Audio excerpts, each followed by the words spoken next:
My name is Arthur Vance, and for most of my 38 years I've lived in Oak Ridge, Colorado. It's the kind of town that gets into your bones. The air is thin and crisp, smelling of pine needles and distant snow even in the middle of summer. I've always been a man who appreciates order, a place for everything and everything in its place. It's why I love hiking the trails around here. There's a natural logic to the mountains, a system that works. That same love for systems is what made me good at my job. I was a program manager for a decent-sized tech logistics company, and my little corner of the world was supply chain management. It might sound boring to you, but to me it was a beautiful, complex puzzle. I was responsible for ordering, receiving, and stocking thousands upon thousands of dollars worth of supplies, everything from highly specialized server components to the humble ballpoint pens we used every day. The protocols were already strict, a maze of paperwork and approvals designed to prevent any mistakes or misuse of funds. For almost any purchase, I had to get 3 separate estimates. Every single receipt had to be copied and sent to 4 different departments. It was a mountain of paperwork, incredibly time-consuming, but I had perfected it. I had built a system within the system, a smooth, efficient workflow that got everyone what they needed on time and perfectly documented. I took pride in it. My department ran like a well-oiled machine, and I was the guy who kept it humming. I had a small team, good people who trusted me, and we worked well together.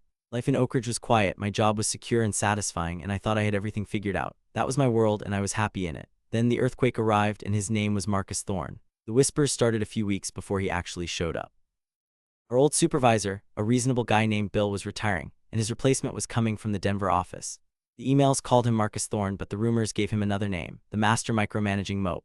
A friend of mine, David, who worked in another division, pulled me aside by the coffee machine one morning, his face grim. He told me stories. He said Marcus was a human tornado who left a trail of burned-out employees wherever he went. 6 even 7-day workweeks were not just common under him, they were expected. He demanded 12-hour days as a baseline. David told me about a colleague of his who had worked 31 consecutive days under Marcus, not one of them shorter than 12 hours, all for a project that Marcus barely glanced at before passing it off as his own. The man was a legend for all the wrong reasons. But the worst part, the part that made my blood boil even before I met him, was the hypocrisy. While his teams were grinding themselves into dust, Marcus would spend his days flirting with the administrative assistants, his booming laugh echoing through the halls as he told them stories.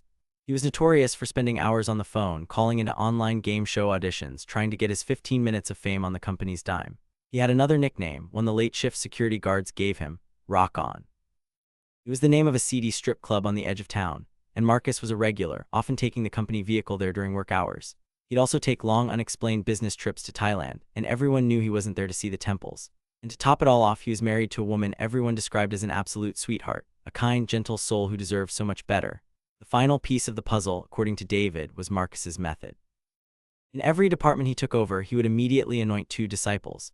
These chosen few could do no wrong. They got the best, most high-profile assignments, they were showered with awards and praise, and they were shielded from any real work. Everyone else in the section became their personal workforce. The disciples would dream up projects, and the rest of the team would have to execute them, working nights, weekends, and holidays.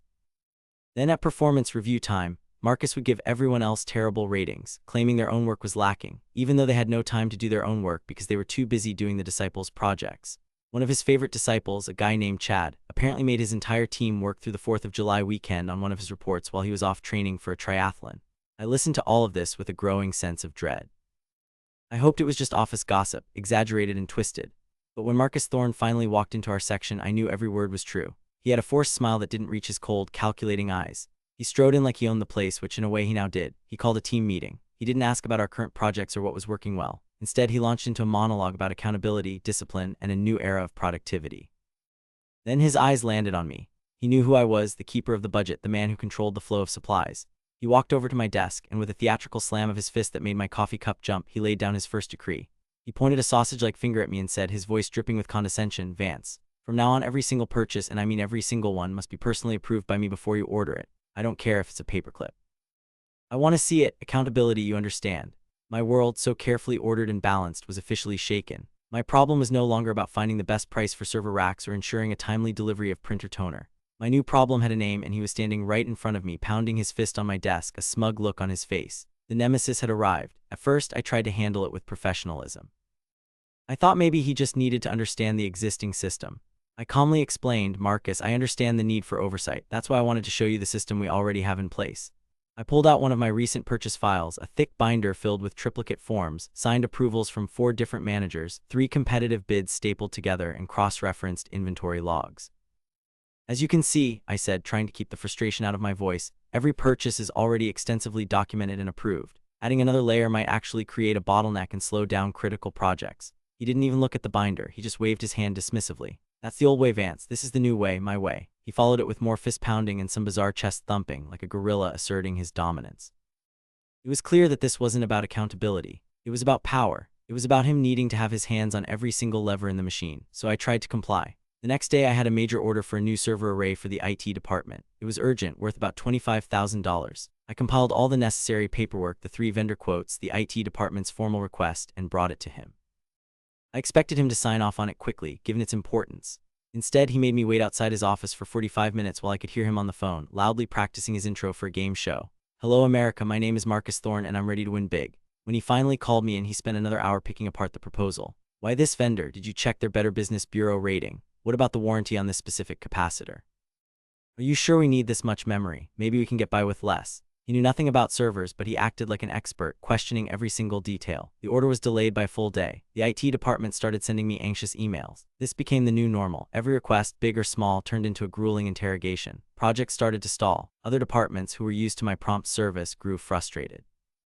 They didn't see Marcus holding things up. They just saw me failing to deliver.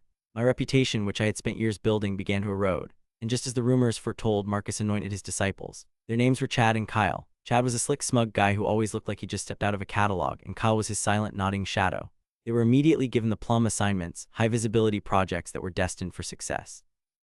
My team and I were tasked with supporting them.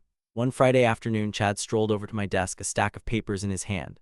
"Art, my man," he said, calling me a nickname I despised. "I need you and your team to run the logistics for this new marketing initiative. All the materials, printing, custom packaging, everything. I need a full plan and cost analysis on my desk Monday morning." He was leaving to go train for his triathlon. It was a long weekend. My team and I worked through Saturday and Sunday, fueled by stale pizza and resentment, to get his project done.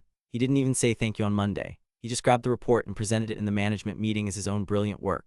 The pressure was mounting from all sides. I was getting angry calls from other managers. My own team was getting demoralized, working twice as hard for no recognition. And through it all, there was Marcus, the picture of managerial indolence. I'd see him toss the keys to the company truck to Susan, one of the admin assistants, and say, "Be a doll and get it washed for me, will you? I have a meeting." And a few hours later, someone would mention seeing the truck parked outside the Rock On Club. He'd spend entire afternoons laughing with the admins or booming into his phone, "No whammies, stop," while the rest of us were drowning in work. The breaking point, the moment I hit rock bottom, came about 2 months into his reign of terror. We had a huge, time-sensitive project for our biggest client. It required a specific custom-built processing unit from a supplier in Germany. I knew it had a long lead time, so I had submitted the purchase request to Marcus a full month in advance. Every day I asked him about it, and every day he had a new, trivial question. "Arthur, have you looked into the carbon footprint of their shipping methods?" Or, "Arthur, can you get me a detailed biography of the CEO of this German company?" He was toying with me and the deadline was fast approaching. I warned him repeatedly that if we didn't order it soon, we would miss the client's deadline. He just waved me off. "Don't worry, Vance, I've got it under control." He didn't. The deadline to order the part came and went. Marcus had never signed the approval. He'd been too busy practicing his winning smile in his office window. The project fell apart. We failed to deliver to our biggest client. The fallout was immediate and brutal. There was a huge meeting with the regional director, a no-nonsense woman named Mrs. Gable. Marcus, in a masterful display of self-preservation, stood up and blamed the entire fiasco on me. "I'm afraid Mr. Vance's supply chain department dropped the ball," he said, his face a mask of false concern. I was waiting on his final paperwork, and it simply never arrived. It was a bald-faced lie, but it was my word against his. Mrs. Gable looked at me with cold disappointment. I received a formal written warning, the first of my entire career. It was placed in my permanent file. I walked out of that meeting feeling completely hollowed out. My carefully constructed world had not just been shaken, it had been demolished. The system I was so proud of was in ruins. My reputation was shot. My team was looking at me with a mixture of pity and fear. That night I went home and for the first time I looked at job listings in other cities. Seattle, Austin, places far away from Oak Ridge, far away from the mountains I loved. Quitting felt like the only option. I felt beaten, utterly and completely defeated. Marcus had won. He had taken my competence and turned it into a weapon against me. I was sitting at my desk the next morning, staring blankly at my computer screen, feeling the full weight of my defeat.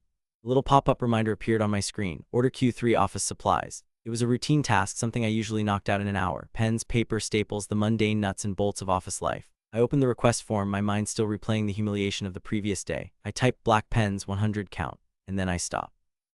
I stared at the words on the screen. Black pens. Marcus had said he wanted to prove every single purchase, every single one. A slow, dangerous idea began to form in my mind. It started as a tiny spark in the ashes of my professional pride. I had tried logic, I had tried professionalism, I had tried working harder. All of it had failed. Marcus didn't operate on logic or professionalism. He operated on power and control. His greatest weapon was his obsession with the tiniest, most insignificant details. And it hit me like a lightning strike. What if I used his own weapon against him? What if I gave him exactly what he asked for, but in such overwhelming, soul-crushing detail that he would choke on it? It wasn't about fighting him anymore. It was about burying him in an avalanche of triviality. A slow smile spread across my face for the first time in weeks. I deleted the entry for black pens 100 count. I closed the supply form. I opened up my email and composed a new message. The subject line was simple: urgent meeting request, pens. The body of the email read, Marcus, pursuant to your directive for personal approval on all purchases, I need to schedule an hour of your time to discuss the upcoming pen order. Please let me know what time works for you. I hit send. A few minutes later, his reply came back. Fine, 10-8. Don't be late. I spent the next hour preparing. I went online to the office supply website and pulled up specifications for every type of pen imaginable. Ballpoint, gel, rollerball, felt tip. I printed out charts comparing tip sizes 0.5 mm, 0.7 mm, 1 mm. I gathered data on ink viscosity and drying times. I was ready. At exactly 10 a.m., I knocked on his door. He was leaning back in his chair, feet on his desk, looking bored. All right, Vance, what's so urgent? He sighed. I walked in, holding a single sheet of paper, and sat down opposite him. Marcus, I began, my voice perfectly level and professional. We need to formulate a strategic plan for our pen procurement. First, let's talk about color. We traditionally order black, blue, and red. Should we continue with that trifecta, or should we consider expanding our palette? Green, for instance, is often associated with positive financial notations. He stared at me, a flicker of confusion in his eyes. Just get the usual colors, Vance. Excellent, I said, making a note on my paper. Now within the black pens, we have a decision to make. Should I get 100 black pens, or perhaps, to be safe, 101, or maybe 99 to promote fiscal conservatism? What do you think? His eyes started to twitch. 100 is fine, Vance. Get to the point. Perfect. Now let's drill down into the specifics of the tip, I continued, ignoring his impatience. We have options. There's the fine point 0.5 mm tip, which is excellent for detailed work but can feel scratchy to some users. Then there's the standard 0.7 mm, a good all-rounder. And of course the bold 1 mm, which makes a strong statement but can bleed through thinner paper. What's your directive on this? I could see a vein starting to pulse in his forehead.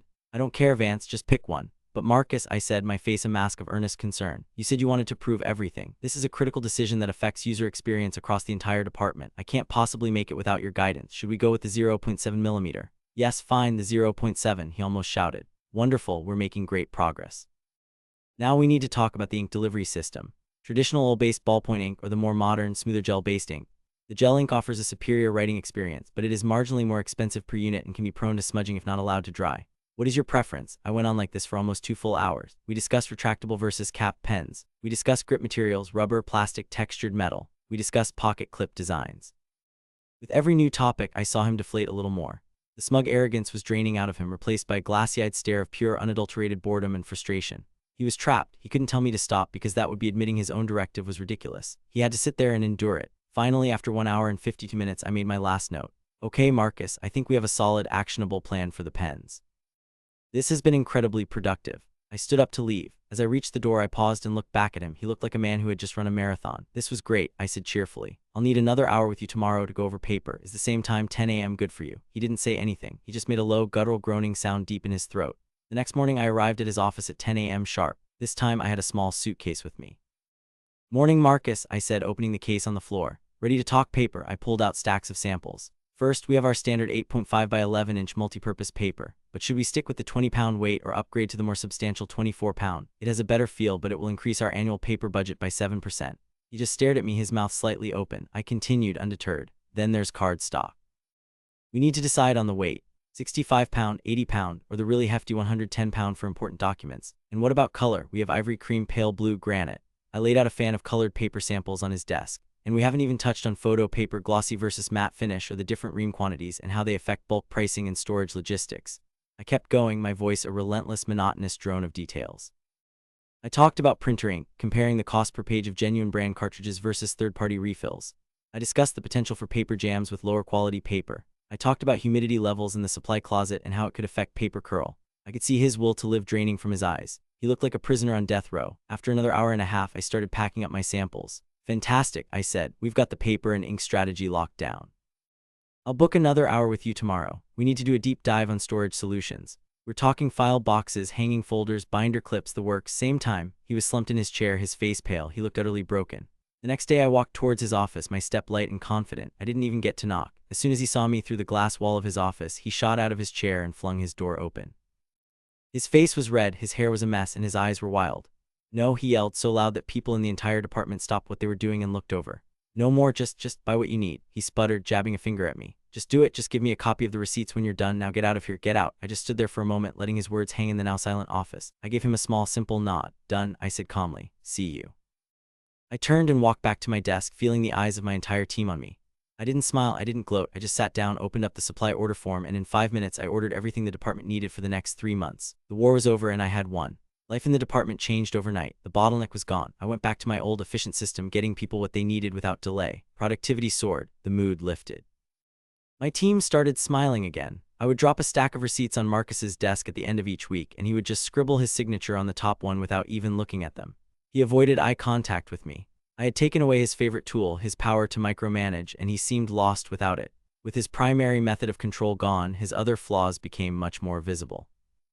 Without the constant chaos he created to distract everyone, people started noticing just how little he actually did. They noticed the 3-hour lunches, the constant personal calls, the frequent meetings in the company truck.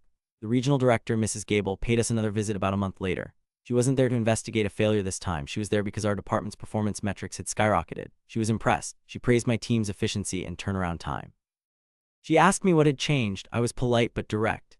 "We've streamlined our internal approval processes," I told her, looking her straight in the eye. That was all it took. She was smart. She started asking more questions, not just of me but of others. She spoke with Susan and Brenda, the administrative assistants, who, feeling braver now that Marcus's power was diminished, told her everything. They told her about the game show auditions, the long hours he spent flirting, the trips to the Rock-On Club. An official investigation was launched. They checked the vehicle logs. They checked his phone records. They interviewed my friend David from the other division.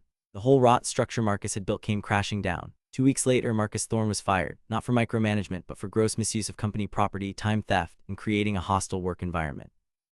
His 2 disciples, Chad and Kyle, were left exposed without their protector. Their incompetence became glaringly obvious, and within a month, they both quietly resigned. A week after Marcus was escorted out of the building, Mrs. Gable called me into her office. She offered me his job. She said the department needed a leader who understood the systems and trusted their people. I accepted. Now I sit in what used to be Marcus's office. The chair is more comfortable, and the view of the mountains is better from this side of the building. My team is thriving. I make it a point to prove their requests with a simple "looks good, go for it," trusting them to do the jobs they were hired to do. I get to stay in Oak Ridge, the town that's in my bones, doing a job I love on my own terms. The other day I was cleaning out the last of Marcus's junk from the desk drawer and found a crumpled brochure. It was for the Rock-On Club. Tucked inside was a lottery ticket. For a second I thought about throwing it away, but then I smiled, smoothed it out, and tucked it into my wallet. You just never know when your luck might change.